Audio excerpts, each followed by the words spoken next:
అసెంబ్లీలో Vande Mataram గేయాన్ని అవమానించారని BJP MLA Dhanpal Suranna ఆరోపించారు. MIM సభ్యులు వాకౌట్ చేయడం దేశాన్ని, రాజ్యాంగాన్ని అవమానించడమేనని అన్నారు. అలాంటి సభ్యులపై కఠిన చర్యలు తీసుకోవాలని డిమాండ్ చేశారు. వారి సభ్యత్వాన్ని శాశ్వతంగా రద్దు చేయాలని కోరారు. దేశ గౌరవాన్ని కాపాడే భద్రత ప్రతి ప్రజాప్రతినిధికి ఉందని చెప్పారు. ఇలాంటి ఘటనలు మళ్లీ జరగకుండా చర్యలు తీసుకోవాలని ప్రభుత్వాన్ని కోరారు. భరతమాతని కూడా అవమానపరిచినట్లే. ఈ విషయాన్ని మేము స్పీకర్ వద్దకు తీసుకెళ్తాం. స్పీకర్ గారు వారిపైన చట్టరీత్యా చర్య తీసుకోవలసిందిగా మరియు వారి ఎమ్మెల్యే సభ్యత్వాన్ని, ఎమ్మెల్సీ సభ్యత్వాన్ని శాశ్వతంగా రద్దు చేయవలసిందిగా భారతీయ జనతా పార్టీ డిమాండ్ చేస్తూ ఉంది. భారత్ మాతాకి జై, జై Sriram.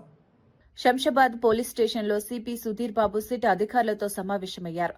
Moinabad farm house drugs కేసులో మొదటి రోజు విచారణపై సమీక్ష నిర్వహించారు. ఎంపీ పుట్టా మహేష్ ఆరోపణలపై సరైన సమయంలో పూర్తి వివరాలు వెల్లడిస్తామని తెలిపారు. ఈ కేసులో సిట్ దర్యాప్తు వేగంగా కొనసాగుతుందని చెప్పారు. కీలక సమాచారం సేకరిస్తున్నామని వెల్లడించారు. నిందితులపై కఠిన చర్యలు తీసుకోవాలని స్పష్టం చేశారు. దర్యాప్తు పూర్తయ్యే వరకు అన్ని కోణాల్లో పరిశీలన కొనసాగుతుందని అధికారులకు తెలిపారు. Some officers are not coming. Team only. We are professionally going ahead with the investigation. Whatever is important required to be informed to the press, we certainly. Thanks.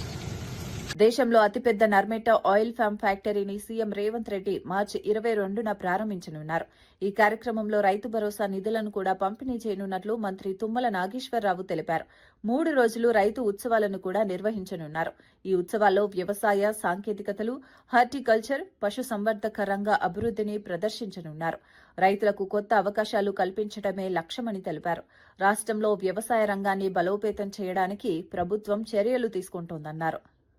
సందర్భంగా ఈ రాష్ట్ర రైతాంగానికి సాంకేతికపరమైనటువంటి అవగాహన, వ్యవసాయంలో నూతన పద్ధతులు, తీసుకోవాల్సినటువంటి జాగ్రత్తల మీద అవగాహన సదస్సులతో పాటు రైతుల యొక్క సందేహాలకి సమాధానాలతో పాటు అన్ని రకాల వ్యవసాయ పనిముట్ల యొక్క ప్రదర్శన, అదేవిధంగా అనుబంధ రంగాలైనటువంటి పశుసంవర్ధక శాఖకు సంబంధించినటువంటి స్టాల్స్ సుమారు 150 స్టాల్స్ ని వ్యవసాయ శాఖ ఆనాడు ఏర్పాటు చేస్తుంది. ఆయిల్ ఫామ్ ఫ్యాక్టరీ ప్రారంభోత్సవం, దాంతో పాటు రిఫైనరీ కూడా శంకుస్థాపన, రైతు భరోసా 9,000 కోట్లు ఒకే నెలలో విడుదల చేయడానికి గౌరవ ముఖ్యమంత్రి గారు అంగీకరించి ఆ రోజు వేదిక మీద నుంచి 70 లక్షల మంది రైతులకి రైతు భరోసా నిధులు కూడా విడుదల చేయడం జరుగుతుంది.